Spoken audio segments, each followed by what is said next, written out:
So welcome. Today's live is going to be about the New Age hypocrisy.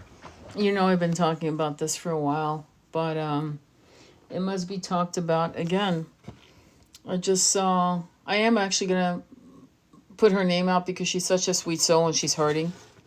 Her name is Sabah, S-A-B-A-H, Sufi Light. She's Semitic, Arabic, Muslim. And she went to a New Age kind of get-together, I guess you could say. And in that New Age get-together, she said, I'm usually the only person of color, is what she said. And I did comment that also people of color are also pulling this shit, but okay, let's move on. But I wanted to make sure it was a balanced playing field when I left my comment on her page. But one of the things she said is she had on her t-shirt, Free Palestine. And she was told, no, please note, these are New Age, spiritualists, healers, healing facilitators, shamans, those people that talk about kumbaya, let's do some yoga, breath work, and energy healing, and shall I go on? No, let's not. We know, it's boring. Let me not go on. And she was told to cover up her Free Palestine t-shirt with a scarf. With a fucking scarf. You would have thought she had tits out and it was Burning Man and she was showing too much cleavage. No. It was just simply Free Palestine. And that was offensive. And the other New Agers, I'm going to call them New Agers because they're a bunch of fuckheads, agreed. They agreed. And they've supported that. And I find it interesting that me saying that is offensive to the New Age community. I find it interesting. We are in this time-place continuum because we have been playing politically correct games for too long. We're basically, most of you are welcome mats. I'm sorry. Many of you in the New Age community are welcome mats, or you're on the fucking payroll and you're taking money under the table and you're not honest. Case in point, somebody showed me an influencer in the New Age community who got pissed off when her money dried out from certain forces that wanted her to influence people in a certain spiritual, direction. Once the money dried out and they come in, she got pissed and exposed it. In doing so, she exposed herself. So why am I annoyed? Well, because this poor little girl, Sabah Sufi Light, was hurt. Really, really hurt. And what worries me about her is that she might actually turn her back on the spiritual journey. She might find that it's kind of like, how do I put this? It's kind of like the difference between Catholics and Protestants, and the difference between Muslims and Jewish people, and the difference between Buddhism and Hinduism. They're all got corrupted people in all of them. And we're going to include New Age. A lot of people are corrupted in the New Age movement. And so the reason why many of us are walking away from the New Age movement is because it's saturated with corruptness and entitlement and arrogance. I never forgot. I'm going to tell you a story because that's when I started realizing this was around, when was this? Hang on, let me figure it out. It was the late part of 2018. We were about to step into I think it was, it was, okay, 2018. And I'm talking to this guy. I've done a couple of my own retreats, if I'm correct. Anyway, 2018, 2019, and he's a very well-known, he's got a very well-known studio, which I won't mention because I'm not here to bash people. I only mention people I want you to love. I never want you to bully anyone, so you won't even know who that is. But suffice it to say, it was a famous venue in Los Angeles where all the spiritualists went to do their venues. And we were talking about a venue he wanted me to consider doing with some people. And we talked about the soul. And I remember him saying, I was saying, and so, the famous quote by Dalai Lama, "You've all been my mother." And I paused. And he said, "Well, what do you mean?" I go, "Well, what do you think the Dalai Lama means?" And he couldn't unwrap himself out of his ego. And I'm just going to say it like that. Yeah, I'm judging because sometimes I have to. Okay, sorry. And I said what it means and why the Dalai Lama is saying that, "You've all been my mother," is to say you've been a criminal, you've been this, you could have been all kinds of things, right? But you've all been my mother.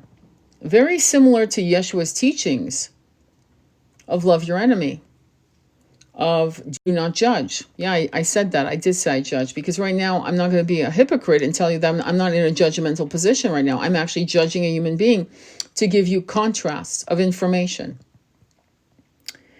And he said, "Well, what about my soul's lineage?" Please sit down and lean in, because this blew my mind. And I said, "What do you mean, lineage?" He goes, "Well, I have a pure soul lineage." And I said, "How do you know?" Wait, hang on. Are you saying you've never been a conqueror? You've never been a warrior? You've never been a leader of men or women where you harm people? Is that what you're saying? He said, "Well, I don't think I've ever done that." And why? Well, because my soul is pure. Because I come from a pure lineage. You'll see in the New Age community where people actually talk about how it blows my mind. They'll confuse bloodline, and they'll make it like their bloodline. Like they'll say, "I'm a descendant of Yeshua and Mary Magdalene." Prove it. But you know what? I don't want you to prove it, because who cares? But then they'll say, "My soul comes from a pure lineage of royalty." Royalty. In other words, they're confused. Because being a starseed or an Anunnaki from, let's just kick rocks for a minute, for the hell of it. And being, let's say you're from Enlil and Enki, and there's this whole lineage, and that's still not the soul. You get that, right? It's still an incarnated being in another species, right? Another type of humanoid species, right? Be it Lyran, Arcturian, Andromedan. Do you get me? That's still an incarnation in a type of avatar. You get that, right? It's not the soul that retains a royal lineage. Do you get that? We were all made equally in terms of our beginnings, okay? Some of us, when we were first made as souls, which is, just think of it as electricity, crackling electricity. That's how I see souls sometimes, okay? I don't see them in their holographic avatar. I usually ask to see them. Who are you really? Not unless they really want to show me at their best level, which could be a completely different avatar they preferred from a different incarnation. Do you understand? And so there are people out here, lots of them, who will tell you they have a royal soul of a royal lineage, which makes them infallible and pure, forgetting entirely how real amnesia and the density of 3D is to make you do shit that you never thought you could do. You know, the kind of evil that we've seen the last 2 years. I hate to say it, and you're probably going to shake your head. "Oh no, I'm just going to keep scrolling. She's crazy." I'm going to remind you that it's very possible, more than likely, if you've had many incarnations on this planet, that you've done the same. That includes me. It doesn't exclude me, it includes me. And as horrific as that sounds, because it's fucking horrific, okay? Read Homer's The Iliad. It's mentioned in the Iliad when they take Troy, what they do to the babies and children, okay? It's not pretty. So it's ancient. This savagery, this barbarism. What makes us different, again, I keep saying this, but what makes us different is we actually give a shit. We've actually evolved as souls in these avatars in 3D with incredible amounts of empathy that were revolted by such energy, choices, brutal, barbaric choices. But it doesn't stop the fact that when the Dalai Lama says, "You've all been my mother," it means you are equal, so equal that I have come through all of your wombs in different parts and different levels of my incarnations as I grow. So when he says that, it completely eradicates the concept of the pure woman who gives birth to this sacred child, doesn't it? What it does, it gives all of us an even playing field of incredible, immense, beautiful possibilities, doesn't it? And to feel entitled to say, not only do I have royal blood coming from, but by the way, Yeshua was not a royal, he was not royal. He was not an aristocrat. He was an incredible, highly evolved soul who chose an avatar through his mother's womb, and she was a high priestess. They were not following the religion of the land, clearly, because as we're getting more and more closer to the truth, we're realizing that both Mother Mary and and Mary Magdalene were high priestesses of the Isis temples, which would explain why when you see the Madonna and Child, you also see Isis and Horus. Same exact position. Look it up right now if you're on your computer. Like, put me on the side right now, minimize the screen, look it up. I'm not lying. So there's definitely a connection, right, to the appropriation of symbolism and religion, right? Okay, we get that. But by no means did he walk around like he was an aristocrat, or he carried noble blood, and he had noble lineages, and Holy Blood, Holy Grail kind of failed, in my opinion, though it's a great book, don't get me wrong, in appropriating or buying or drinking the Kool-Aid that, the French Norman kings were It's like, please shut up. Just stop. It's kind of like every, no offense, American I've ever met. Oh, I'm a descendant of Charlemagne. Oh, okay, enjoy. Okay, and now what? So the evolution of our souls has nothing to do with anything that's royal, nothing to do with nobility. Nobility is earned. It's earned. We were all born with the same beginnings, not at the same moment, but at the same type of beginnings, with the same free will, to do with that free will what we needed to do to evolve. As we evolve, we fell, we forgot ourselves, and we're remembering who we are.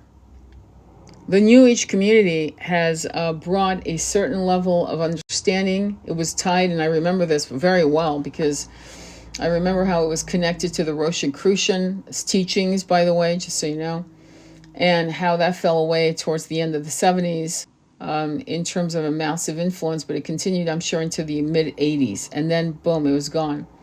And then came Saint Germain, the teachings of the Violet Flame, with Claire Prophet and the Chohans. The Chohans, these incredible avatars that were the keepers of the Violet Flame. I used to get little books on this particular teachings, and I used to do deep meditations, hour-long, hours and hours, not hours long of meditation, visualization, and connecting with those beautiful light beings, okay? So the New Age did bring some beautiful beginnings. I can't deny it. Ruth Montgomery. I'll throw in a bone for Edgar Cayce. And I'm trying to scour my mind for other great minds of that time. Rapanti Lapsang.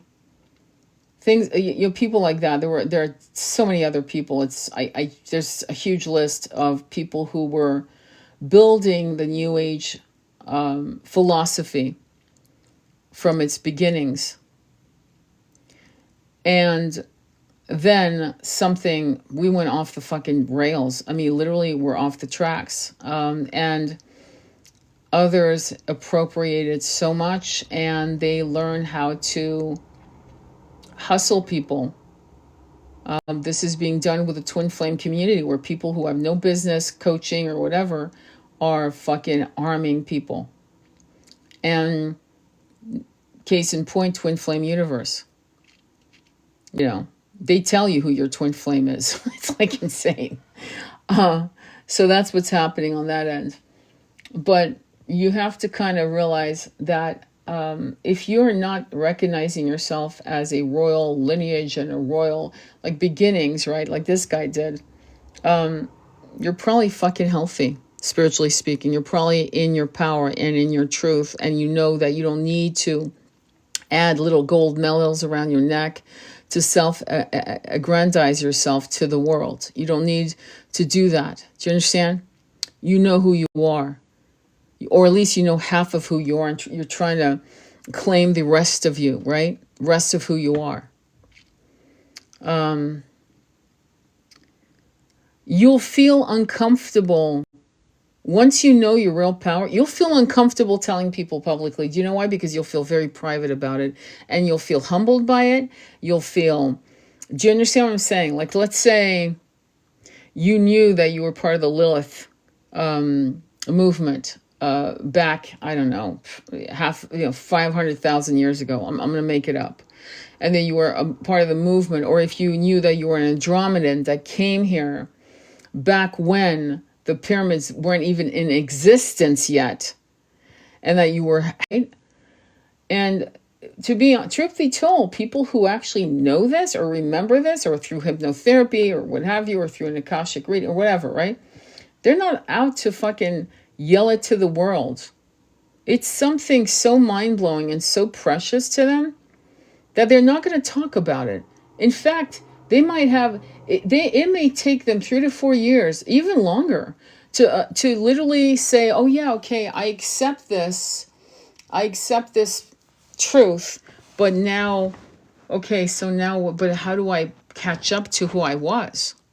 Like, how can I remember all the power that I used to wield with such wisdom and patience, right? And you're not quick to go around going, I'm from a royal bloodline. You're not going to do it. And so this ancient wisdom that we're recapturing within ourselves, because it's really within ourselves. And as we do it within ourselves individually and collectively, as we reclaim past truths long buried, be it from books that we're finally being, exposed to, which will trigger your remembering of your own, which is fantastic, which you probably will share with certain key people because you want to like stitch up the holes in these stories, right? These things are fantastic. But this man who owned this studio venue in LA, who was saying, but I come from a royal lineage as a soul, could not. And as a matter of fact, when I hung up, I was like, I don't ever want to talk to him again. I can't, there's nothing here.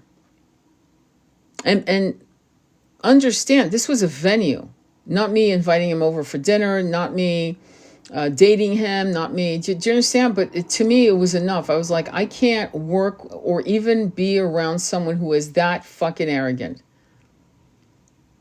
that they think that they're untouchable and that they've never done anything wrong.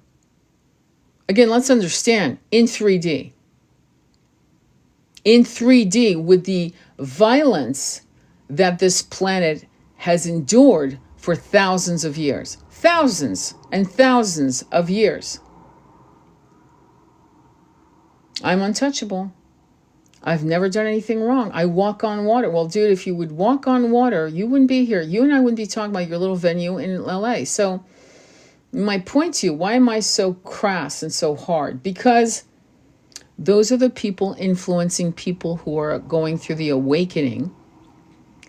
And when you think you're about to take a cup of nectar and it tastes like poison, it could make you run back to your dogmatic religion, or it can make you turn into an atheist. That's why I'm so intense about it. Because it can shut someone down and decide that the New Age or the spiritual mumbo jumbo is mumbo jumbo, that their Uncle Vinny was right and that their Aunt Melba was correct. But you can't swallow Catholicism or whatever other Protestant religion or whatever other religion you might have, that maybe, you know what, the existence of God is probably, you know, massive question marks, and who knows. Do you understand? That's why it's really important for us who are in our integrity and walk with honor, because we don't want any karmic entanglement. We want the least possible. It's important for more of us to speak out against the New Age movement so that these kids or these newly awakened adults, older adults, don't run back into the cave of ignorance going, oh my God, they're full of shit too. They're absolutely full of shit. And they're harmful. And I'm just going to, you know what? I'm just going to walk and cater to the atheist path, and because none of this is logical, and it's just the same shit, different hat. That's why. If you've noticed, this is why I've been really gloves off this year, and not being diplomatic, and not being politically correct, and not fucking catering to anyone's agendas, because we have a lot of people waking up and they are not getting all of the information, and they are not getting the right directions, and they are not getting the kind of support they need.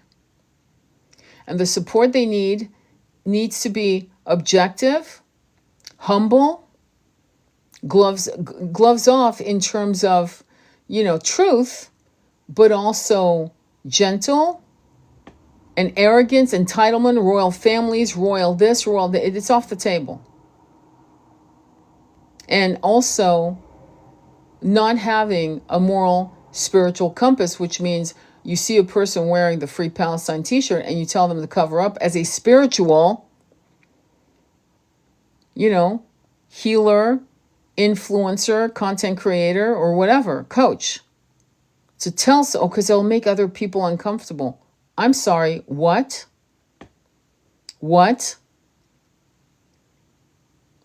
This is not a Confederate flag she's wearing on her fucking t-shirt. Thank you very much.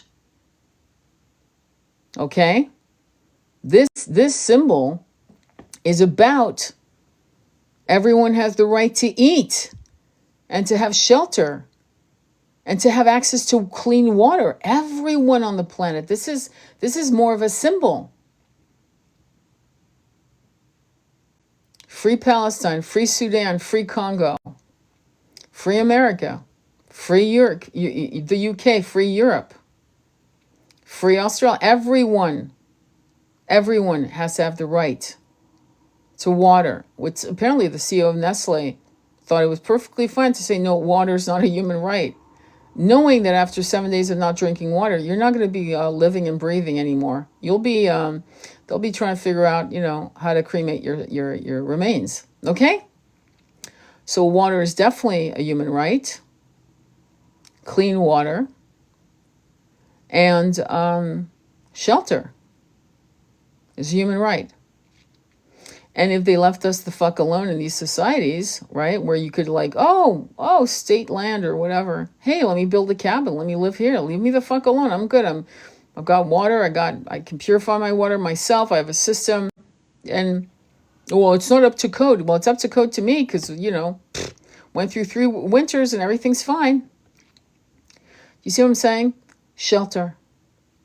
And I remember bringing this up in another live about shelter, where somewhere in LA, somebody had built something like, I would say almost like a cavern, I kid you not, with rocks, patterns, with a tree growing through what looked like an atrium. You could step on it, you could walk around, then you went down, and somebody had carved out a whole series of gorgeous tunnels and full-on furniture, the whole bit. I mean, good furniture, beautiful shit that they had found here and there, and it was their home, and everything was pulled out and thrown in dumpsters and the beautiful thing they had created was destroyed.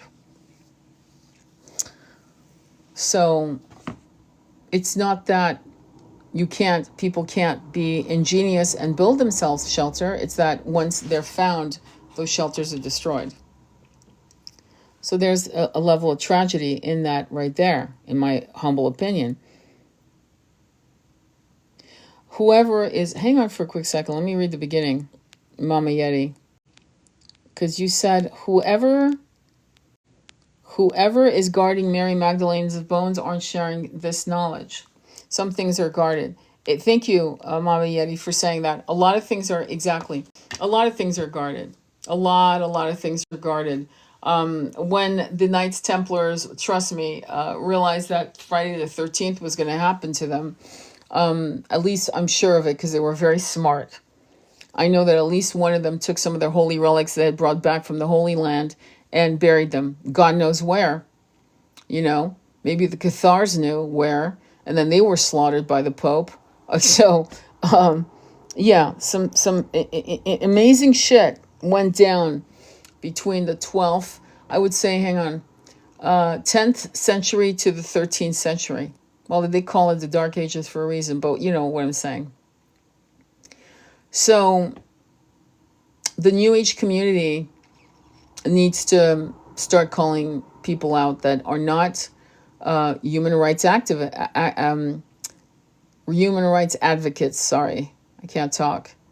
Somebody had made a comment on my group. I have a Telegram group. And she said, well, you guys talk a lot about politics. And I said, politics determine policy, that determine infrastructure, that determine laws, that determine what you're allowed to do and not allowed to do. Like, for example, building a dwelling on your land without any fucking permits. What, you're no idiot. You're not going to build something that's going to crash on you. Some states, you're not allowed to capture rainwater in your systems, in your barrels. You're not allowed. Okay, why? Why aren't you allowed to capture rainwater? I mean, that's politics. That's how it all trickles down. It's a trickle-down effect. And ultimately, what I said to her is our laws, like you're not able to, for example, there are systems and laws in place where somebody you love is dying, you're more likely to take them to hospice care because you can't be paid by the state or the federal to, and I mean paid, like 4, 5 grand, yeah, that's right, a month to take care of your dying mother or father or lover or child. God forbid that happens to you. You have to drop him off at a center because you're not supported, financially supported, to just concentrate. And don't tell me, oh, there's some things that you can apply for blah, blah, blah. No, it's not for hospice care. It's for aftercare of surgery. Just in case you were going to, throw that in. It's not for hospice. Hospice is determined by the fact that the person's got a certain amount of time to live on this planet. And that means that you would want to be with that person because once it's over, it's over. But most people can't. They have to work. And they're not supported. And that's policy. And that comes from politicians who create laws. Do you understand what I'm saying, where I'm coming from? And so ascension isn't just part of your day-to-day life of trying to make it happen. Your ascension also is part and parcel of your relationship with your mother, father, brother, sister, and beloved husband, wife, whatever. Because this is an opportunity for you and that person who's about to drop their body to have those lasting conversations, and you nurturing them with food and talk and reading out loud to them, whatever it is you want to read to them, preparing their space, making sure everything's there for them, to honor them, to love them until the last breath. That's not possible for most people. Most people die alone. Or with, if they're lucky, a loving nurse male or female, holding their hand because you're still at work. And when you find out that they're taking their last breath, you're trying to barrel out of there, driving there. Most people don't get there on time. Ascension and the process of ascending of your soul's growth includes the other people who were part of your soul contract. And when a system does not allow you to financially be able to do what you need to do, which are the most important acts of a human being, they're much more important than a bullshit meeting. They're much more important than anything on the planet. It's to give birth, to nurture your child, and to be with somebody you love who's dying. And that is something that is not, I don't think, negotiable. This is not a debate. I don't debate shit like that. This is non-debatable to me. Again, the lactic consultant that I was talking to is a client, okay? And who told me that she is actually helping people try to get themselves to pump as much milk as possible, because in 4 weeks, many of them have to go back to work. While in Europe, some of them have 3 months, 3 years. You know, family values, the buck stops here, my friend. And so all of that is ascension business, which the New Age community will not fucking talk about. So they won't talk about politics. They won't talk about what's going on to brown and black and yellow and white and red and polka dot people who are part of the 99%. They won't. They live in a Peter Pan world where something happened to them where they never grew up, and they don't want to, spiritually speaking. Because when you want to grow up, you walk out of your Peter Pan phase and you move into the world to become the high priest or priestess, to change the energy by changing policies, by creating communities, to unplug from a system that's harmful to you and to those you love. Do you understand? You have to understand, as a grown-ass fucking adult, why the system is working the way it does. While you manifest the house you want to buy, while you manifest the money you want to have, all of that, all of it, you don't get to pick this. You're not a kid at the dinner table where you move the green beans on the other side of the plate and you only want the gravy and the mashed potatoes. You get to eat the green beans. You get to eat the least favorite things, because that's the way we move into creating a new earth. It's a structure. It's a re-architecture.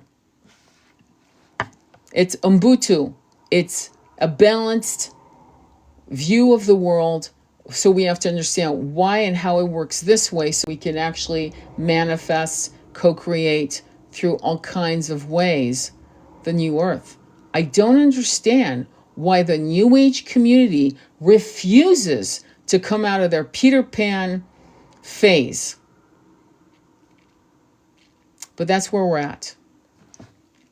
So everyone's, spiritually, apparently, what is the word I'll use?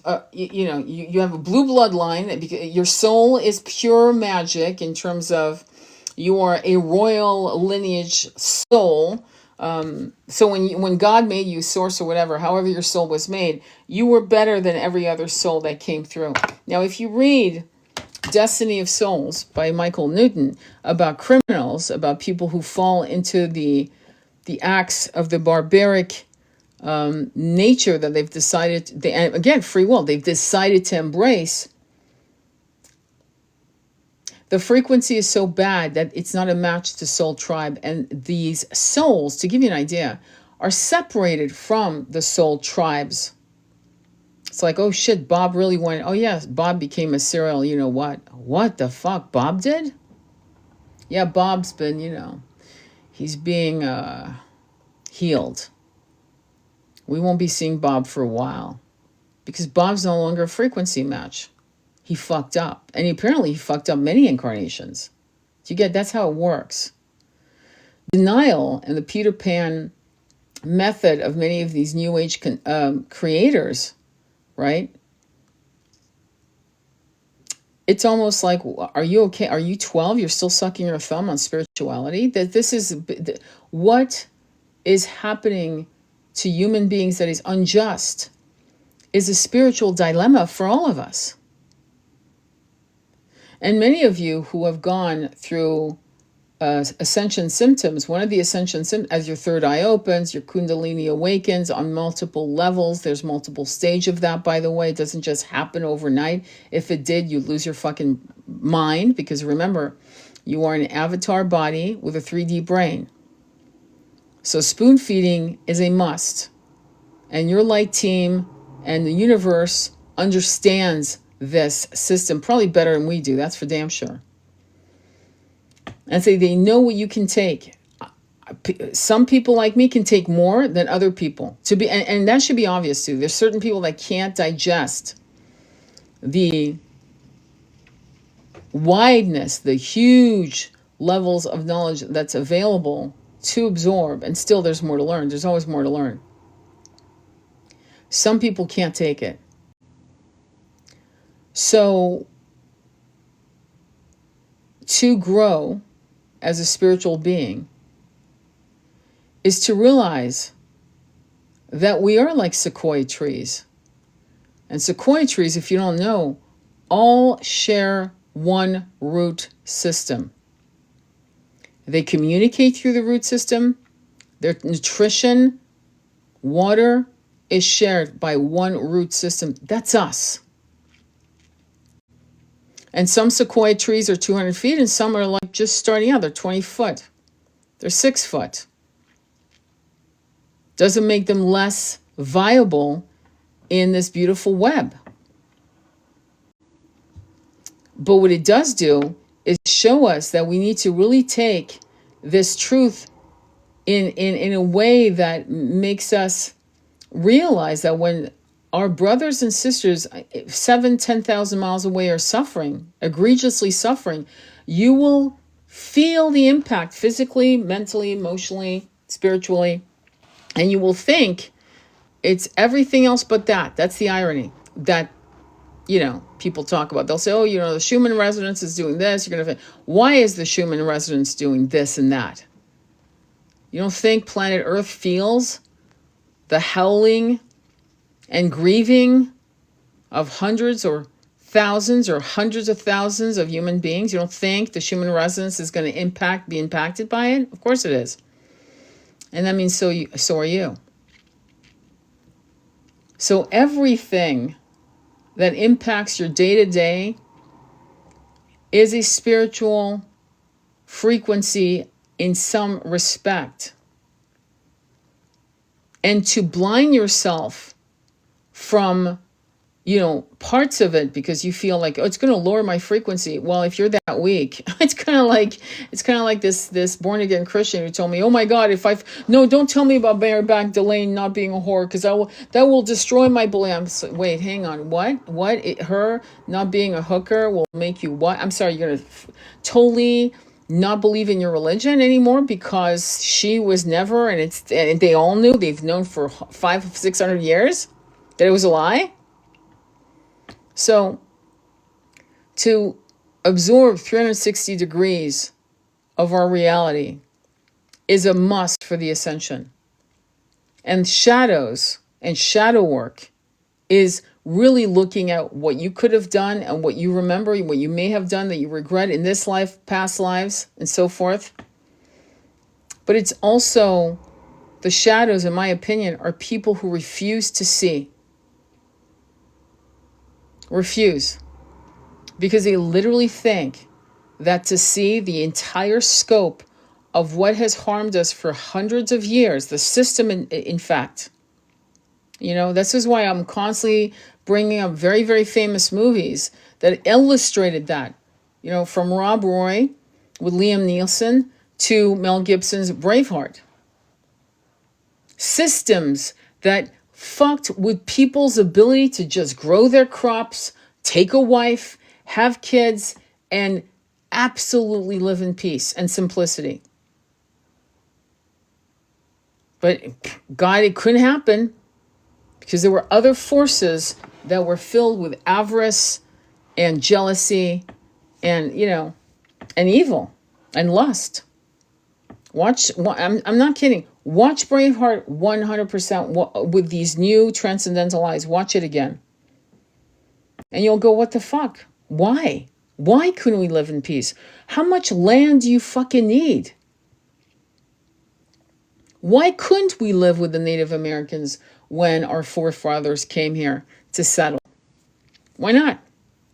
I'm sorry, how come? Why did we have to do what we did to the Native Americans? What was the purpose? We lost so much wisdom. We lost so much gold that we could have mined from these tribes. We'll never know what we lost, will we? And ignorance is not bliss. So, history, politics, society, art, even architecture has a spiritual component. Look at the projects that were being built in the 1950s and 60s. That's all I gotta say. Look at the projects, and then look at Frank Lloyd Wright's buildings, houses that he built right in the middle of nature, using trees as part of, say, you'll see one of his houses is, there's literally a tree growing in the middle of the living room. Or he's got a house overlooking a babbling brook of rocks. And that, do you understand? Homes affect your spiritual power. Go to any Japanese garden, Zen gardens, and you'll know what I mean. Go to any rose garden, European rose garden, you'll know what I mean. Everything impacts our ability to heal. This is why, what do we say constantly? Meditate, work on your chakras, walk in nature. Go to nature, go to nature, go to nature, go to nature. Every time, go to nature, hug a tree, sit up against a tree, make tree your ally, talk to the trees. Why do we say that? Because the perfection of nature is what people need more than anything. And the saddest thing I'm seeing in the last 3 generations is that they were raised by parents who were, to be fair to them, working their fucking asses off, that they couldn't take their kids hiking. In fact, their kids never camped, never hiked, never.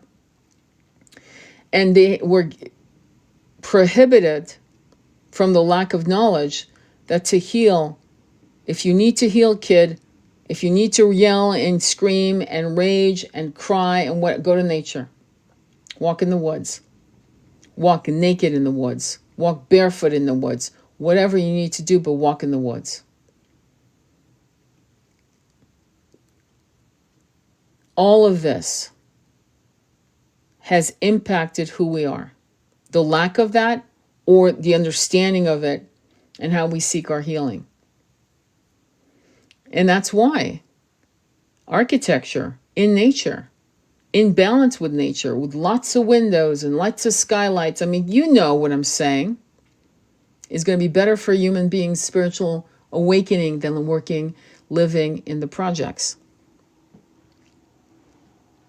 And we have to understand that with some level of great empathy, because the chasm, the pain, the rage, and this untapped rage. I'll never forget, LA Times did an article and pictures of Cholo kids, and they were 16, some of them with the teardrops. You know exactly what I mean when I say that, hopefully.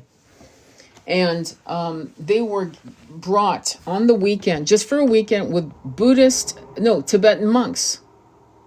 Buddhist Tibetan monks. And all these kids did was to hang out with these Buddhist monks working on mandalas. If you've ever seen those sand paintings, which the Native Americans are also very famous for doing. And so there were the pictures of before, hard, cold stares, anger in the eyes. I'll never forget this article. It would have been in 1996. And then after the weekend, that Sunday night, they took pictures of those kids, all 16. All of them were about 16, 17 years old. Their eyes were the eyes of doves. Hearing the mantras, watching the mandalas, having simple meals, being the space of quiet in nature with these monks, it was like their whole face changed, so that instead of looking like hard, cold, brutal, so-and-sos, right, these kids, they looked like they were 12, 14 years old, and the tension in their faces and the sweetness of their souls came through, peering out from those big, expressive eyes. Something happened to us. Because in the 70s, in the 80s, in the 90s, what I will say, and there were parts of us that had massive empathy and massive community still. Then something just started breaking. And I think it had a lot to do with the fact that people had to have 2 incomes to survive. Suddenly, the 1-income family disappeared. And women had to go to work, many of them. And you might say, well, I want to work. Okay, good for you. Okay. I'm talking about women who did not want to work but had to.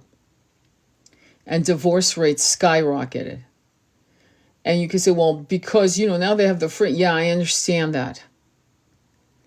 But the fact is that pretty much people who, and I met them, people who were making $100,000 a year, it was a 2 income, and their bills reflected. In other words, the mortgage was based on $100,000. So if one person fucking lost their job, they were fucked. And people started having 2 jobs, 3 jobs.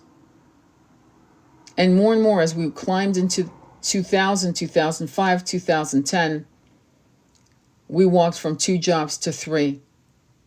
And by 2018, 2019, it was not unusual for someone to say, I have 3 jobs. I average 4 hours of sleep a night. I don't have time for anything else. Literally no time. And I'm trying to get a degree. So, that's all a system. And it's not successful. Is it making you feel successful? Do you feel successful? You know what I'm saying? So community is what you're going to have to get ready to expand on. And I highly, highly recommend that you have your meetings with your family. Hopefully you have good family members, your best friends, and start really having conversations about what you need. Hopefully you have good family members, your best friends, and start really having conversations about what you need to do. It's so important to me that you guys somehow learn about how to create a community that's going to be supporting you, loving you, creating a base where if you were ever sick, God forbid, something happened to you, you'd have community. You'd have support. You'd have love. You'd have wise conversations, good counsel. You'd have fights. Nothing's perfect, but you'd have each other and you'd figure it out. So the New Age movement is losing many members. And many religions are losing many members, many Orthodox religions, which you know what I'm talking about, are losing members because people finally are realizing, I don't need you to find God. I don't need you to talk to God. I don't need your shit for me to connect with God and feel God's spirit inside of me because I am part of God. Good. That's what's happening. And that is beautiful. So us tapping into the ancient wisdom of our truth is the path now for many of us. I put my massive arm's distance between me and New Age probably about, I'd say about 3.5 years ago is when it started for me. That's when I saw, I was so fed up with the fuckery, the grossness, that it all came together like the perfect storm. But I've been watching shit, from various types of religions, including Ishkan movement and various other movements and different types of options that were, more in line with New Age. But I finally realized that we need to get our shit together and maybe call it a day with religion and connect with the philosophy of do right by others, have massive empathy, generosity, in some cases teamwork, and just patience. Patience as we develop a new way of being. You know, patience with people who don't understand, who actually work out of a place of fear of not having enough, fear of not being enough as well, and fear of the unknown. Okay, and fear of failure. Pretty much fucking riddled with fear. And we who have a little more confidence than they do, obviously, have to be patient with those who are seeking community but are riddled by all these fears. We have to be patient and loving and kind and treat them like little feral children who are afraid of being harmed. Is this safe? And is this good for me? And teaching them how to remember how to trust themselves. Most people, I've noticed, stop trusting themselves. Usually it can start with bad family or having bad lovers, you know, having a series of bad relationships. And at some point I'll always hear someone say, I don't trust myself. And that is the most horrific thing for a person to realize. It's frightening. Can you imagine not trusting yourself? That is bad. And that is something that can be healed and will be healed, but you have to be patient. Okay? So I'm going to upload this on TikTok, on YouTube. And, oh, hey, how are you? How are you, Phoenix? It's good to see you. So I'm going to upload this. I think this was an important conversation. Hopefully you enjoyed it. Share it. Follow me on YouTube. And yeah, let's get serious. Let's not just talk about community. Let's now form community. So know your neighbor. I'm not joking. You might have a complete asshole neighbor. I don't know. But know your neighbor. Know who is in your community. Who are the people that are the ride and die in your life? How many do you have? And it's not about a numbers game. It's about, do you have one? Do you have two? Who is your Doc Holiday?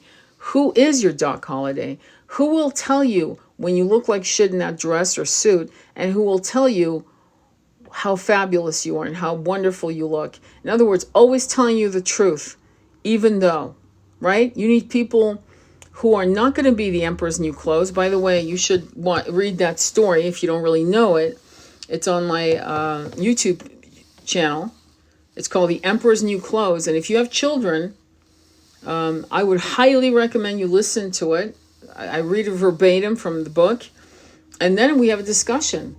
And you want people to tell you the truth, who love you, who don't compete against you to be, to win above you, to like put you down or to secretly want to see you fail. Good competition can be a camaraderie, where you guys are just buddies and you're like, yeah, you outran me, damn you. Next time I'll outrun you or whatever, right?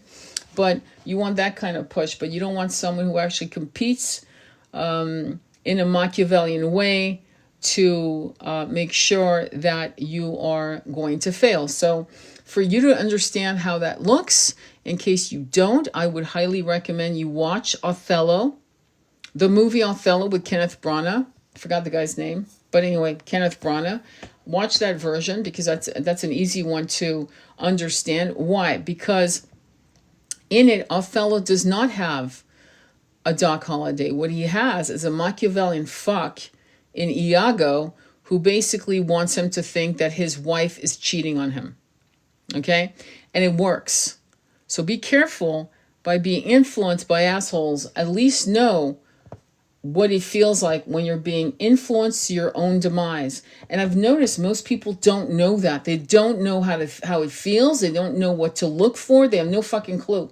This is why it's so important to read some of the great classics, because it teaches you how to spot bullshit. Because if you've never been really raised by your parents, I'm being real here, okay? I'm not judging them.